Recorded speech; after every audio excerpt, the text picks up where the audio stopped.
चल वीडियो बनाते और सामने जाकर बनाना आप ये सब पीछे हैं। और वीडियो बनाना है। बैठ जा, बैठ बैठ नीचे बैठ। बोलो यीशु मसीह की जय। यूट्यूब पे डालना है ना, इधर उधर यूट्यूब में आपको बोलेगा। तो हमने कौन सा वचन पढ़ा?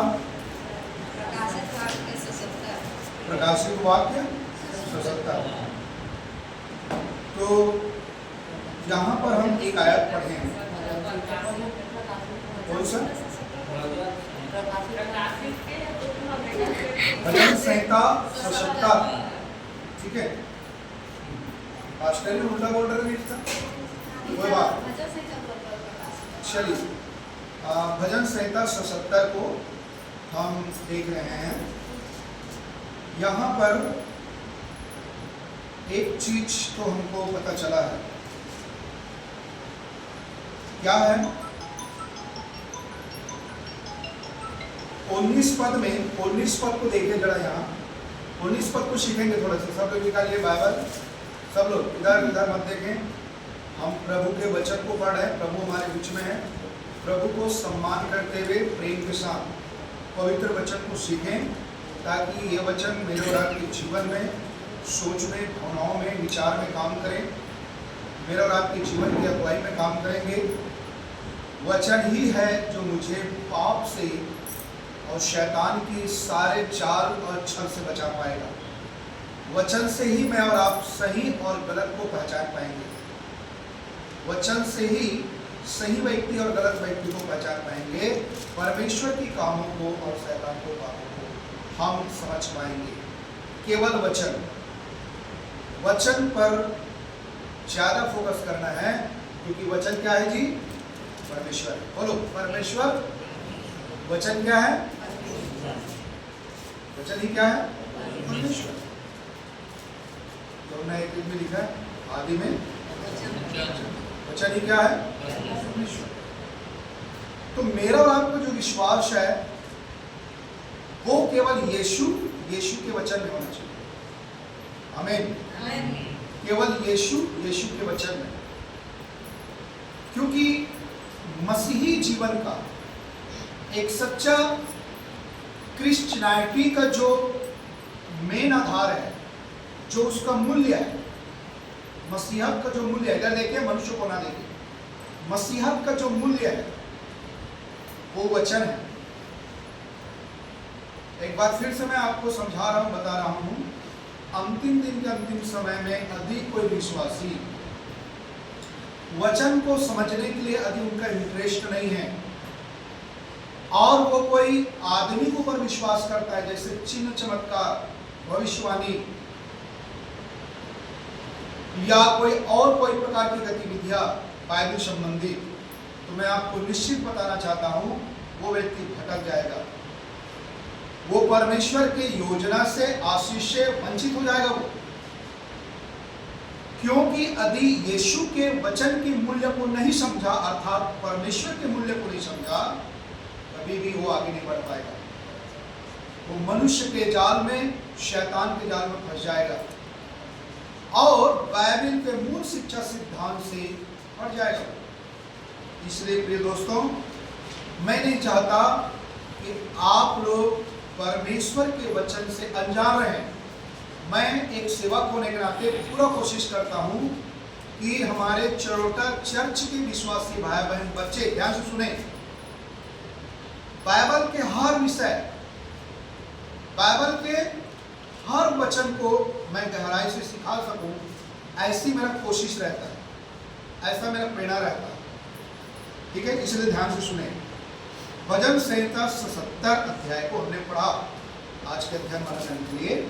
आज की संडे सर्विस में हमने ये किताब पढ़ा, बाइबल भजन संहिता 77। उसमें से हम एक चीज को देखेंगे, 19 कलम।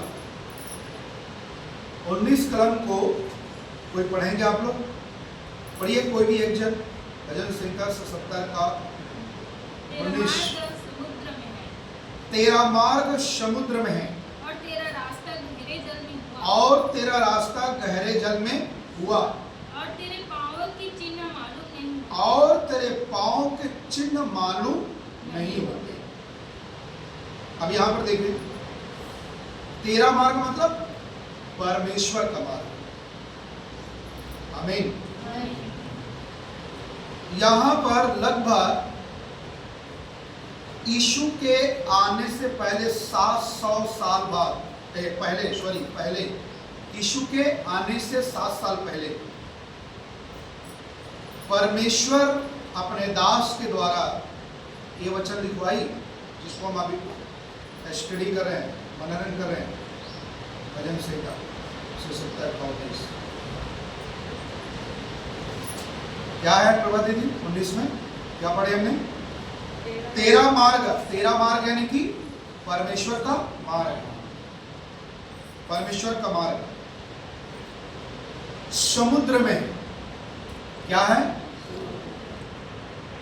पानी में।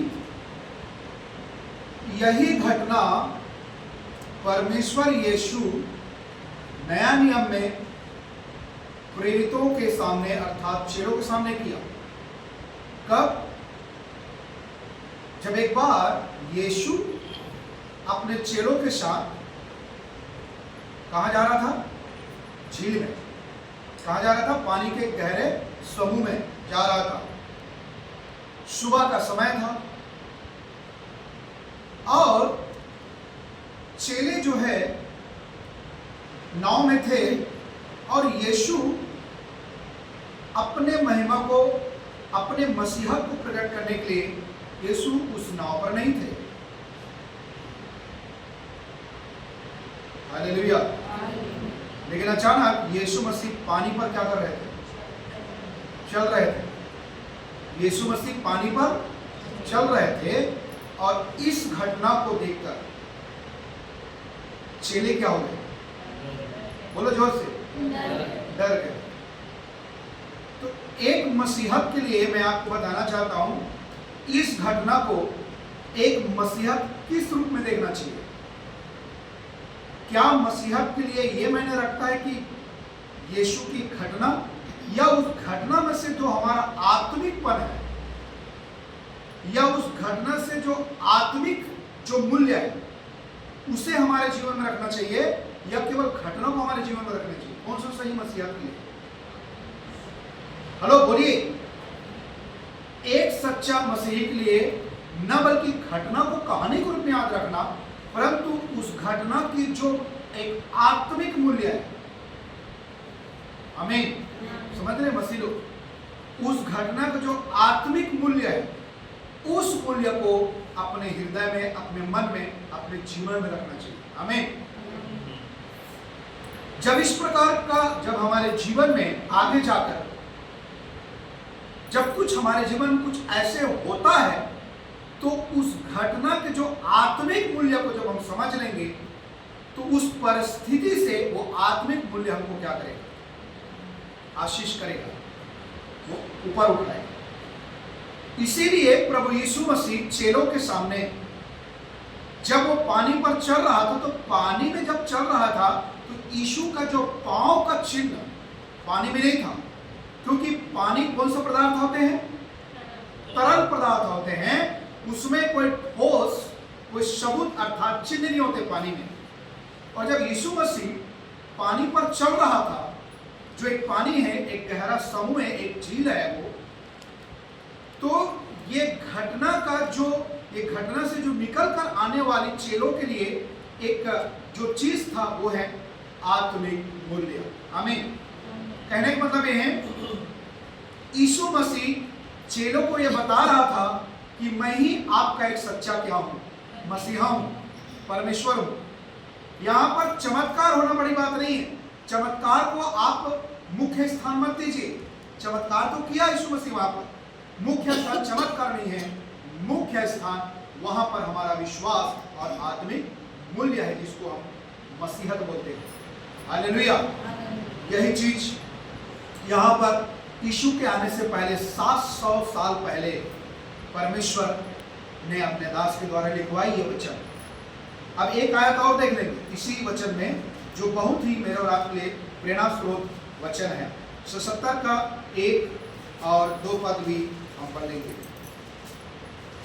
चलिए मैं परमेश्वर की दुहाई चिल्ला चिल्ला कर दूंगा। हाँ मैं परमेश्वर की दुहाई दूंगा हाँ और वह मेरी ओर कान लगाएगा। हाँ संकट के दिन मैं प्रभु की खोज में लगा रहा। हाँ रात को मेरा हाथ फैला रहा हाँ और ढीला ना हुआ। हाँ। मुझ में शांति आई ही नहीं। बस ये एक बड़ा कठिन सवाल है, ये बड़ा एक कठिन प्रश्न है हम मसीहों के लिए। कभी कभी जब हम जीवन के थपेड़े में पड़ते हैं, जीवन के हालात में पड़ते हैं, जैसे पैसे की तंगी मुसीबत, घर का ना होना, पति पत्नी में अक्सर झगड़ा होना, बच्चे की मानसिकता माँ बाप से दूर हो जाना, परिवार में कुछ अचानक ऐसे घटना हो जाना जिससे हम डिप्रेशन और टेंशन में आ जाए, या कुछ ऐसे तकलीफ, बीमारी या झगड़ा और इस प्रकार के कुछ अन्य घटना इत्यादि जब हमारे जीवन में आते हैं, तो हमारा जीवन कभी कभी इतने तनाव में, डिप्रेशन में मुश्किल हो जाता है, कभी कभी परमेश्वर को समझने में या परमेश्वर के वचन को समझने में। लेकिन वचन यहाँ पर क्या कहता है स्पष्ट मैं आपको बताना चाहता हूँ। इसीलिए मैं हमेशा सिखाता हूँ, एक मसीही का जो विश्वास है वो यीशु, परमेश्वर और परमेश्वर के वचन के मूल्य होना चाहिए। आमीन।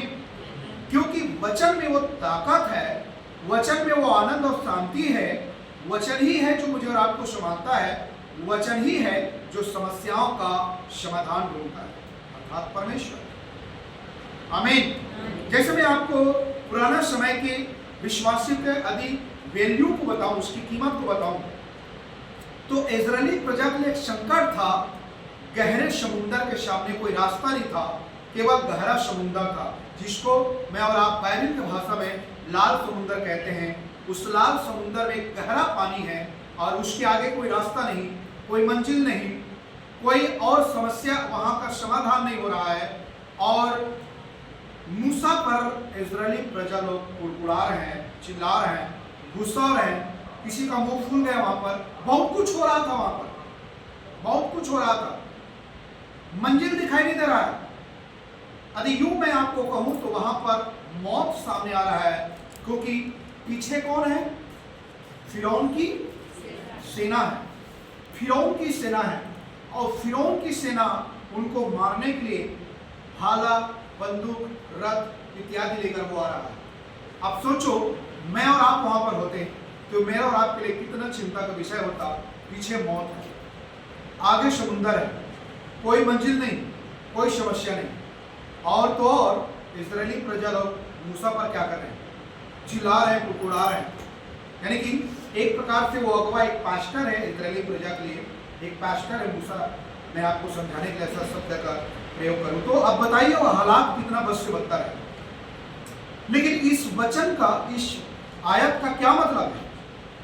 प्रभु का दास यहाँ पर प्रभु से प्रार्थना करता है, लेकिन 2 में ऐसा लिखता है, संकट के दिन मैं प्रभु की खोज में लगा रहा पूरे विश्वास के साथ। वचन के मूल्य को समझते हुए, परमेश्वर की सामर्थ्य को समझते हुए प्रभु के दास यहां पर परमेश्वर की खोज में लगा रहा।